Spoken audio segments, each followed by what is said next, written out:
Hey, Jen. Hi, Em. How are you? I'm doing great. Is that convincing? Why'd that feel like a lie? It was. I'm just really tired. Terry Real would say radical honesty. Okay, I'm going to be radically honest. I'm just really tired. I'm so tired. Yeah. I didn't get a lot of sleep last night. Yeah, what was going on with you? Anxiety. Is it because you're going out on vacation after today? Probably. Maybe. There's like, always feels like so much to do. Because I was out on vacation last week. Yes. So I only have 2 days of overlap to do like a million things. And then you're going out on vacation. It's kind of nice when one of us is out on vacation because then the other one just does like all of the random, all the random things, yeah. but it's not like you don't have to do it like I have to be at this meeting at this time, right. or this recording at this time. Right. Like, so it's actually kind of lovely right. for me when you go on vacation. I felt that way last week. Yeah, right? Like it's just fun. like you're just like getting random stuff done. Yeah, and I love that. Yeah. Because then you're just like checking shit off the to-do list that needs to Should get go on done. vacation more often.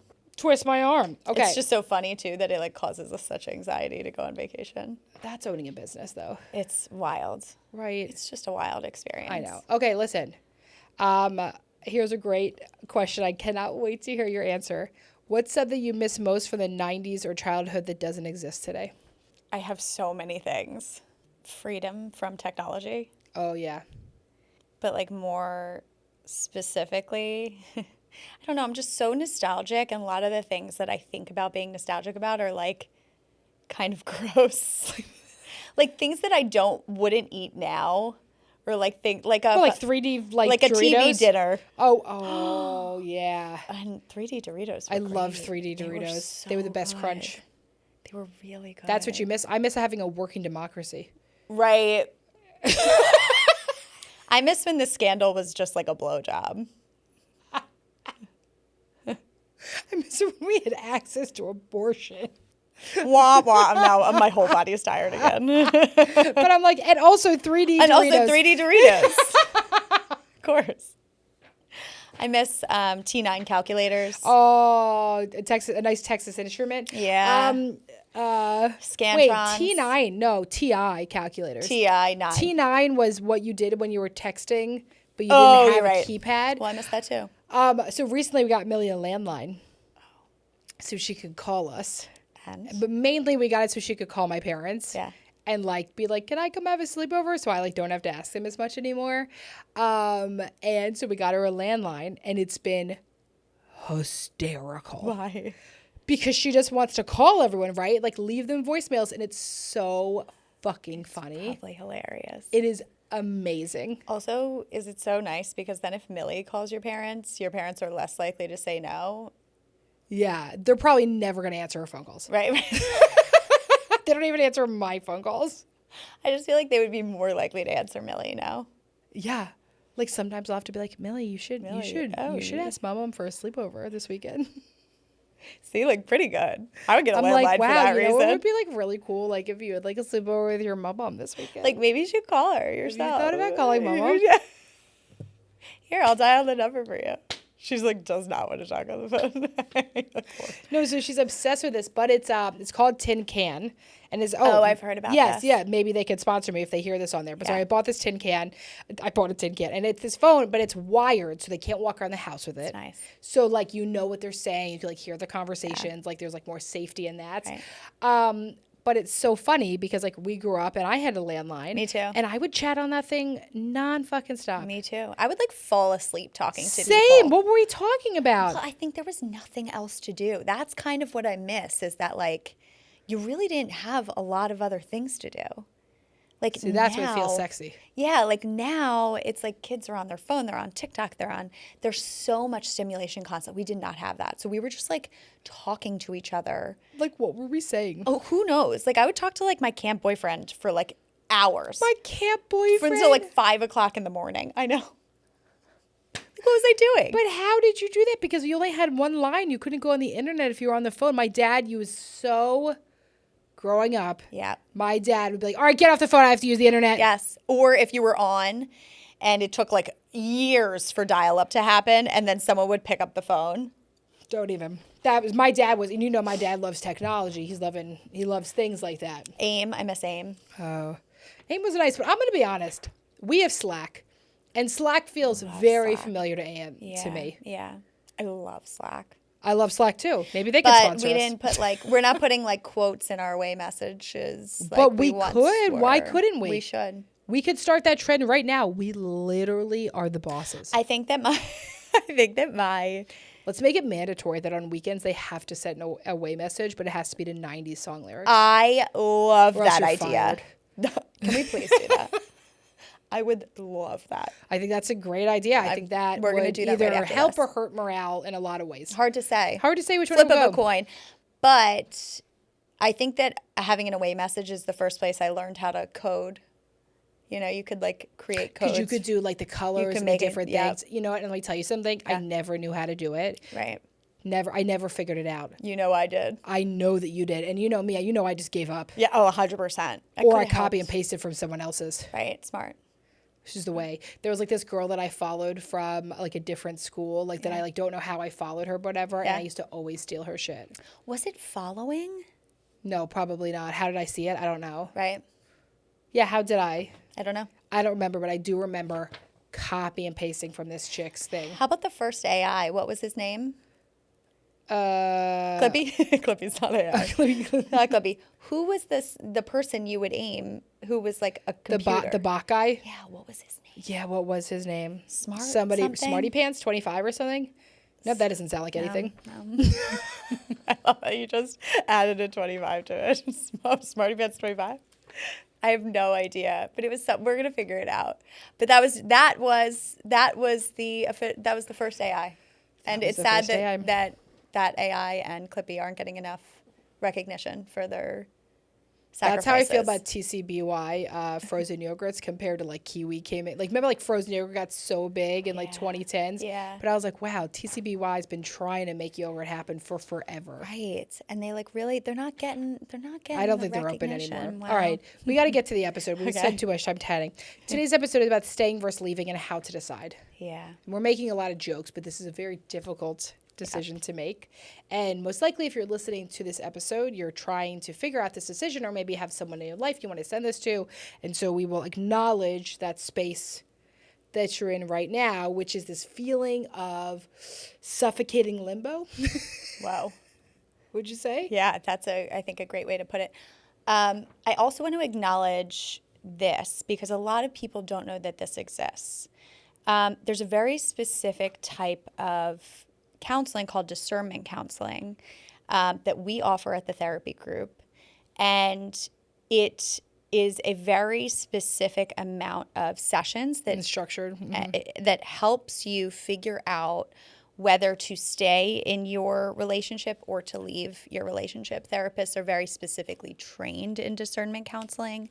You have to find someone who's like certified. Yes, and a lot of people don't know that discernment counseling exists, which is why I wanted to bring it to the surface. So if you're interested in discernment counseling and you are in the Philadelphia area or the Westchester area, we would be happy to help you. That's great. So somebody wrote in, when is it time to say enough? This is so hard because enough is rarely one event. Yeah. Usually there's a buildup, right? Like of things. Now sometimes there is like some big massive rupture. Yeah. Like infidelity or something like that. And that might be one thing. But for the most part, it's like I've been having these feelings for a long time. Yeah. I don't know if I want to stay in this marriage. I'm scared about leaving. I'm scared about staying. And like I feel really stuck in this. Yeah. I also think another sign is that like your body usually knows before your mind does. You know, if you're having physical reactions, you know, if you're getting sick a lot, your body really knows and can pick up on things because your mind making the decision is so much harder, right? And your body's just like going to react to it. I remember when I was in a really bad relationship in college, I was getting strep throat every single month. I almost got my tonsils out. And as soon as I got out of the relationship, It was fine. my tonsils atrophied. I saw somebody online that said I'd rather be a raging bitch than have an autoimmune disorder. Which, like, I don't think that these things are mutually exclusive. But I think the premise of what they're saying is that I would rather have you judge me than hold all this shit on our lover Terry Real. Terry Real would what does he says? He says staying in something that erodes you is a losing strategy dressed up as loyalty. Whoa.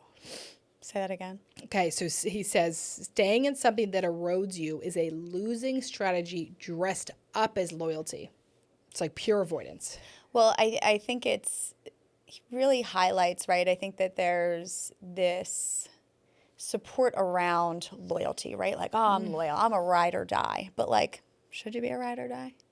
Well, we've talked about this before, which is that like adult relationships have conditions. Right. Like they just do. We love being like, oh, it's unconditional love. And like to your child, it should be. Right. Right? Like your child should be unconditional love. Yes. But like every other adult relationship should have condition. If you do not treat me well, if we cannot work together, if you abuse me, if you cheat, any of these things, like I'm allowed to have conditions of like, this no longer works for me. Yeah. Yeah, I think the idea of, you hear this a lot in movies and media where it's like, oh, I feel like I'm looking for unconditional love. But like you shouldn't be. Also, like you should hold yourself to conditions. Yes. Oh my God. Great fucking point. Like you should be holding yourself to conditions. You should not want someone Puts to up with love any of your you yes. without conditions. Like you need to be holding yourself accountable too. Yes, absolutely. And you want someone else to hold you accountable. Do you remember? I'm ready. So, when you first went to college, Yeah. and they would do like the bookstore on campus would have like the poster sales. Sure, yeah. And they'd be like, like $5 posters, or like the things you'd buy like in the back of Spencer's or Sam Sure, Goodies yeah. or FYE. Now I'm aging myself Yes, into the 90s. That's what she yes. was from the 90s. And I remember they had this Audrey Hepburn quote, which is like, who even knows if she actually said this? Because don't they like wrongfully quote like a gajillion Sure. people? Yes. And it said, I don't know if it's Audrey Hepburn or Marilyn Monroe. It was like one of those people. And it said like, if you can't handle me at my worst, you don't deserve me at my best. Right. But like, bitch, like, let me tell you how I took that as truth in my veins I believe that. and thought that was true. Right. What would you tell yourself now? No, it's what your job. She starts scatting. I'm the scat man. Shooby-dooby-dooby-dooby-doo-bop-bop. Shooby-doo-bop-bop. That's what she would tell her younger self. She would start scatting to herself. I would say to myself, like, that's fucking unhinged. Right. Right. That is an insane thing. And it's true, like, handle me at my worst is one thing, but put up with my unhealthy, toxic behavior is another. It's one thing if I am struggling and you can hold space for me. Mm-hmm. It's another thing if I am destroying us from the inside of the relationship. Right. And I think that often... Don't deserve me at my best, though. And I think that happens is that people do that to test connection. Oh, it's very sick. Right? They're like, okay, well, if you can't handle this, then you can't handle me at all. Well, and it's funny because like the reason we talk about in terms of like unconditional relationship with children is like children will do that to you. Right. Right? Like children, they don't have their ability to regulate their emotions. Of course, because they're children and you chose to have them. And now you have a responsibility to make them into functioning, kind adults. Okay? Yes. But you'll see a lot, especially like in children that have experienced trauma, Yeah. children that experience the trauma of adoption and foster Yeah. care, right? Like there is a lot of testing Yeah. of boundaries, of commitment, and that is not problematic. Yeah. But in adult relationships, right? Terry Real talks about adaptive child versus like the wise adult. Yeah. If it is fully my adaptive child all the time, I have not done enough work on myself to be in a functional relationship with you. Yes. And, if you're the partner and your, partner is reacting from their adaptive child state, you can love them and hold them accountable. Yeah. Right? You can say, listen, I love you. And at the same time, you can't treat me like that. Yeah. That's not going to work in this relationship. And so I think that that's a piece, right? Unconditional love in your adult relationship is not going to be healthy. Love with accountability is what's important. Yeah. Holding your partner accountable, holding yourself accountable. Once again, you should want your partner to hold you accountable. Yes, yes. Okay, I feel like there's nothing wrong, but feel emotionally neglected and just not happy. That This is a really sounds, hard one, yeah. here's what I'll say. That sounds like there is something wrong. You know, emotional neglect is like the silent pain that is easy for us to discount. Same thing in childhood, right? Like emotional neglect has a lot of effect on children. There's actually a great book called Running on Empty about this. And so I think it's really easy when you're feeling emotional neglect to further neglect your own wants and needs, right? Because there isn't anything, quote unquote, externally wrong, right? Like your partner's not yelling at you, beating you, whatever, cheating on you, but emotional neglect still matters. You're not getting your needs met. It's the absence of something that you are really yearning for in the relationship. So the first thing I want to say is it's okay that you feel this. And an important thing is to acknowledge that your needs are not being met. And what would it look like for those needs to be met? What would have to change in the relationship in order to feel like you're getting some of those needs met? And how do you express that to your partner? Because if you're not getting those needs met, you're going to start looking for them somewhere else. The stigma of what a healthy relationship should look like compared to what it actually is. I just realized I'm only staring at you and not staring at this camera, which I guess I'm supposed to. But you look so pretty today. Let me say it again. The stigma of what a healthy relationship should look like compared to what it actually is. Well, that comparison's a real thief of joy. That it is. Right? Someone says that. Who says it? Can't remember. Buddha. No. Gandhi. No. I can't remember. God damn it. Who was it? I don't know. This one's not really working today. It's doing its best. So, right. Okay. So what a healthy relationship looks like. So I feel like what is portrayed to us is that like a quote unquote a healthy relationship is like all this passion and so obsessed with each other and like, you know what I mean? Like this passionate, can't live without each other love. Like healthy relationships like usually look kind of boring. Yeah. Also, Doesn't mean they're not amazing. Right. But they look a little boring. And I think another piece of this is that like they're not conflict free. They're, repair rich. Wow, that's good. They're not conflict free. They're repair rich. And no one's posting their repairing or their conflicts on social media or talking to you about it, right? I think that's another thing too, right? When we're venting to friends or we're venting about our relationship, we're talking about the conflict we're having.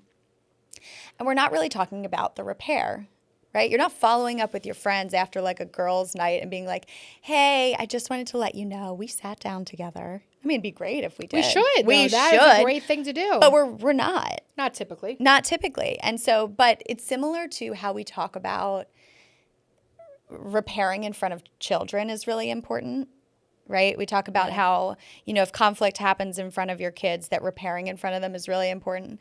It's also important to acknowledge repair in front of your friends, right? If they're only if they're only hearing like the conflict portion of it, or you're only telling them all of the good stuff, that there's no real authenticity in it, right? It doesn't show the full map of what's happening in your relationship. Yeah.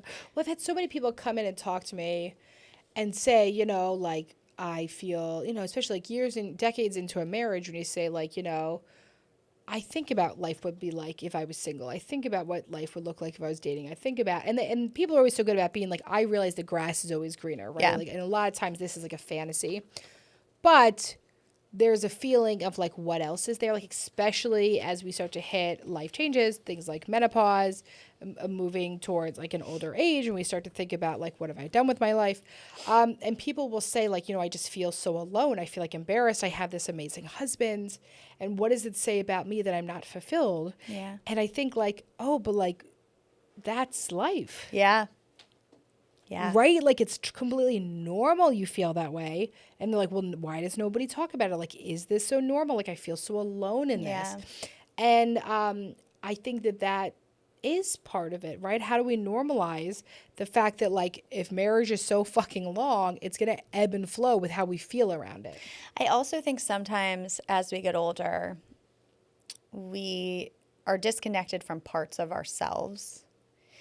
And sometimes that plays out in the relationship, right? Like if you just become wife, mother, Yeah.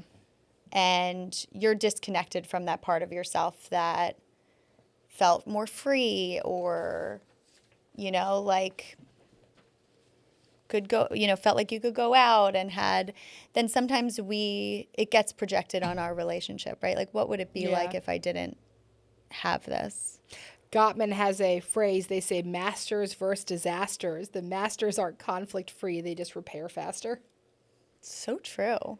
Conflict's part of relationships. We've said this a million times before. When a couple comes in our office and they tell us they don't fight ever, I'm always like, this is going to be hard. I'm also like, well, you're not talking. The first thing I think is, oh, fuck. Yeah. Now we're going to get into this, right? Yep.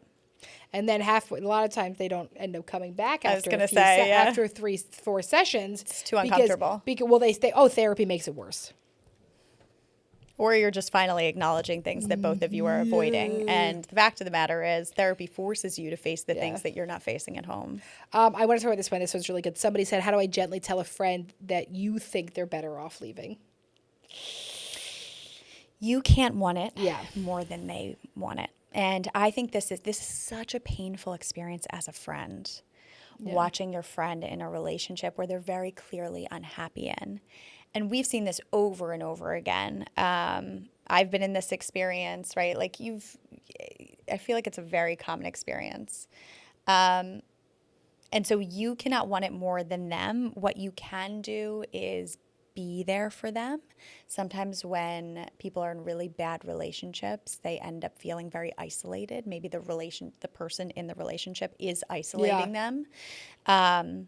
And because friends get so frustrated, they're so frustrated because they want to protect you, they want to take care of you, they see you in this dynamic.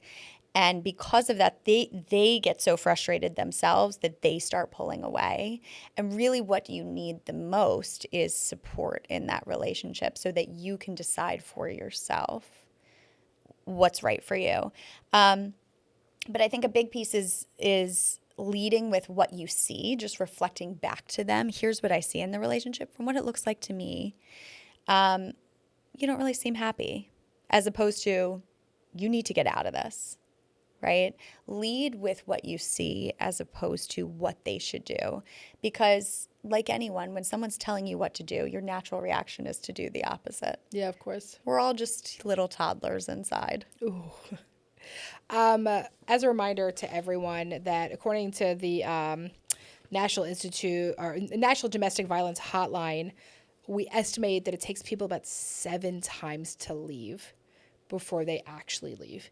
So when you have a friend who's in a very unhealthy, toxic, abusive relationship, it can be really hard to watch your friend suffer, and also it can feel frustrating for you that you're watching somebody make what you think is a really bad decision, but it takes people on average 7 times to leave. And often it's really important for us to stay close as opposed to be right. Yeah. Oof. Someone wrote in, would love advice on positively supporting friends through divorce after a partner's infidelity. Don't trash that ex. You got to be real careful with this one. Yeah, you do have to be careful. What you want to say is, fuck them. that guy. They're a fucking piece Never of shit. liked them to begin with. But listen, that's a dangerous zone to get into. Make it more about lifting your friend up than trashing their ex. Right? So as opposed to pushing someone down, you want to lift your partner up. Hey, you want to go learn a new craft together. You want to go figure something out together. You want me to go out with you. You want to go dancing. I don't know, any of these things, right? So like, how do I empower and support my friend as opposed to like stay like within the negativity of it all? I also think it's easy to get pulled in, right? If you're partner, if your friend is like trashing their ex, Fuck yeah. right? So easy to get pulled into that, and you want to support them. You're gonna be like, yeah, that person did suck, but then Yes. And I think you can say like, hey man, I am fucking here for you. I will trash them if you really want. But also I want you to have this amazing life. So what do you need? And that's not me pushing you into dating. You want to go kayak. You want to go rent some kayaks together. You want to go listen to some fucking music outside together. You know, like any of these things that you want to do. rent kayaks. That's so fun. You love when I talk about kayaks because I took you kayaking one time and it has stayed as a good memory in your soul. It really is. It's like a great memory that I look back on. I don't know why we haven't done it again. I think when we did it, we were like, we're going to do this all the time. We did literally say that. I really, actually, I think that we should organize a kayak. a staff outing. I agree. That would be go so fun. kayaking. It's I a little think that too would hot actually right now. be- Maybe in like It September. is it's a bit of a heat wave. Yeah. Okay, so okay, another thing I want to say about this. Let people be very messy when they're going through divorce. Yeah. Very, very messy. If you are in, especially if it's a conflict divorce, it's messy. People are going to have ebbs and flows of how they feel about something, and it's really not linear. So let somebody be really messy and show up for them through your greatest capacity. Yeah. I hate to make a reality TV connection here, but I'm going to do it. Okay. I've definitely never seen it. You say nothing else, and I have no idea what I you're know. talking about. I watched something like The Real Housewives, and a lot of them have gone through divorces over the years. And you watch they've been through some difficult divorces, like shit's going down. And you watch them be so much more reactive to each other when they're going through that divorce. And no one is acknowledging like kind of maybe not no one, but for the most part, they're not acknowledging like all that they're going through. You know what I mean? Yeah. And like what's happening on the outside. And it's all just, playing out in this dynamic. And so I like what you said about allow it to be messy and just know that like your friends might be more reactive to certain things. They might struggle more. They might be more sensitive to things. Like when you're really going through it, it can trickle into anything. Does that mean it's okay for them to treat you like shit? Like, no. But to have empathy for what they're going through and that things are a little heightened for them. And Q-tip. Q-tip. Quit taking it personally. We've talked about it before. We should get a Q-tip tattoo. I'm in. Right now. Gabe, can you tattoo too? You feel you look like someone who You could do. also be a tattoo artist. You really do. You might want to think about it as a hobby. And then if you could set it up during these recordings, I'd really appreciate that. That would make That my would be a experience fun it would make my recording. experience at King and Precious Studios even better. That's what Wow. I have to say. If that's even possible. If that's even possible, I love it here so much. Okay, Esther Perel, our favorite. She has Mating in Captivity. She has State of Affairs. She talks about affairs detonate identity. It's not just the couple. Your friend is grieving a story, not only a person. Right? The story. You're grieving the story of like what your relationship Yes. looked like, what it was supposed to look Yeah. like, the idea of it. That's hard. All right. How to support a friend who's been on the fence about leaving a toxic marriage for years. I think this is similar to what we talked about earlier. But is it fence sitting also a decision? Yeah. Yes, it is. Right? Like being on the fence, you're deciding to be there. Right? You're not good. That's how difficult it is to be on the fence. That shit hurts going right up your ass crack. I mean, it's a good metaphor. I don't know how you're sitting on the fence. Maybe that's not the best way to sit on the fence. But if you're really sitting on the fence, one leg on one side, one leg on the other, like, it's going to hurt. Yeah. But it, I don't know how to move past thinking about pulls up your ass. But I do. I think there's something to when you are choosing to not make a decision, you're still choosing to do that. Yeah. Because the pain of that fence up your asshole or the pain of staying still the devil you don't versus the devil you do. Right. Right? The devil you know is just sitting in this discomfort. So your friend has been sitting there for years and years because at least she knows that pain. Yeah. It's very different than the pain of leaving. I wonder if there's something familiar in some way Yeah. to being a fence sitter. Well, but the other thing is like, I also have heard for so many people, when you're in a toxic marriage, for the most part, you could think that that divorce probably isn't going to be amicable. Right. Just a guess. The other part is this fear of what that divorce is going to look like, because you know how to handle this toxic person within the marriage. You don't know how it's going to be through the divorce, but you could probably make a guess that it wouldn't be super stable. Well, right. Low key. I think that there's a level of control maybe you have by staying in the relationship. Especially if there's kids involved. Right. Oh, especially if there's kids involved. Yes. But there's level of control that you feel like you have by staying in the relationship as opposed to leaving, right? Yeah. That, you know, that is terrifying. I think it's important to acknowledge that it's terrifying. It doesn't mean you can't do it. But it's important to acknowledge that that's really, really scary. And that's a really hard situation to be in, especially if you have children. Yeah. And so I think that you can, as opposed to giving your opinion, just observe what you see, right? So like something we would do in the room is like directly name the unhealthy dynamic that we're witnessing, and then they get to choose what they do with that. Right. But pointing it out and saying like, hey, like I see him yell and scream at you, or I see him dismiss your feelings, or I see that your face looks really sad when he walks out, right? Like you can name these things because they're fact. I'm seeing them with my own eyes. And that doesn't mean, so I think you should. Right. You name it, and then you plant a seed, and then it's up to them what they decide. And it's up to you to decide, like, can I be with someone who's like living on the fence around this? Yeah. And then you say, how are you doing? Like, are you okay? You know, especially for someone who maybe is in a toxic marriage and doesn't feel like they can talk about it because people do try to push them one way or the other. Yeah. Opening a door to being able to say, hey, how you doing? Like, are you okay? I see this. I see that you're seeming really sad. Yeah. And I just want to see if you're okay. Like, I care about you. Yeah. Okay. Let's do Dear Emma Jen. Amazing. Are you ready? I'm ready. This one is so nice. Hi to my favorite podcast hosts. I need your advice. I've been carrying something for about 10 years. In my mid-20s, I had an affair with someone who was married. I wasn't the married one, but I knew. The relationship ended eventually, and they stayed with their spouse. I've done a lot of growing up since then, and I'm in a healthy relationship now. But occasionally it resurfaces, and I feel like it's a fundamental part of my character that I can never tell anyone about. Does this have to follow me forever? Do I owe this information to my partner? Something you did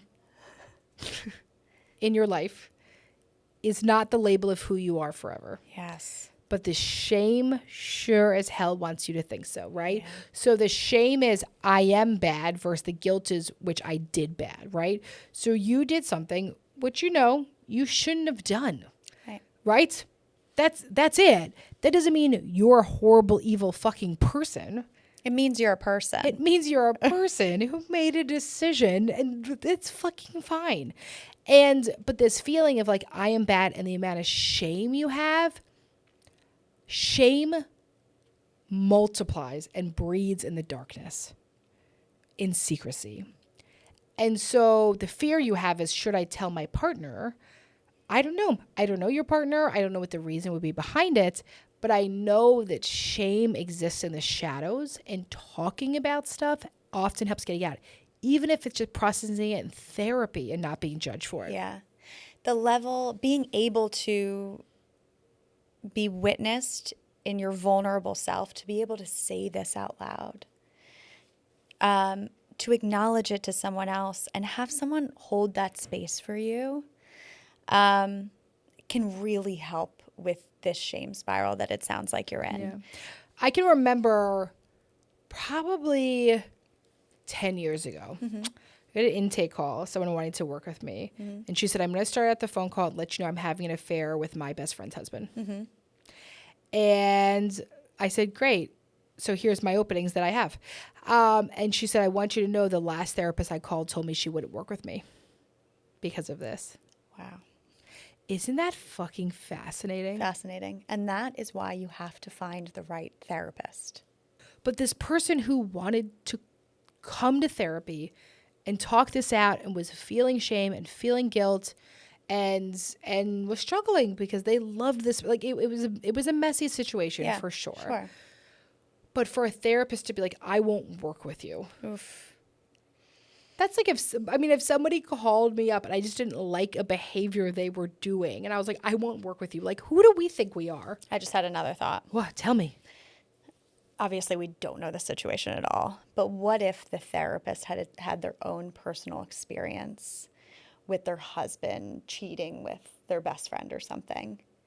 You know, our assumption I is... still think it's our job as a therapist to do all that work ourselves. 100%. But maybe they were fresh. But maybe it was That's fresh. fine. Maybe all right, it was... I'll take that. 100%. So I'm still going to judge the therapist Well, a here's bit. what I'll also say. There's also a way to say it that doesn't feel judgmental, right?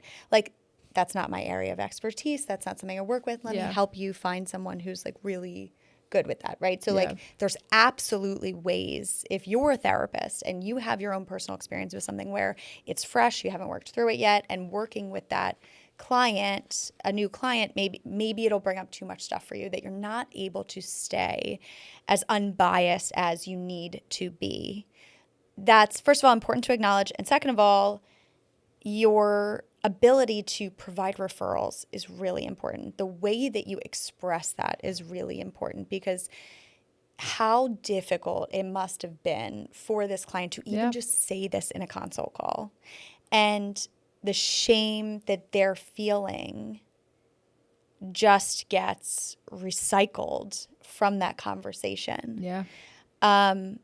And so that's what I'll say. That just was a thought that came up. Doesn't necessarily mean it was true. I mean, the therapist could have just been judgmental, but that's the end of that. I mean, it's a difficult thing because affairs happen in marriages. Yeah. We can't pretend that they do. About 1 in 6 relationships, there is some type of infidelity in. Yeah.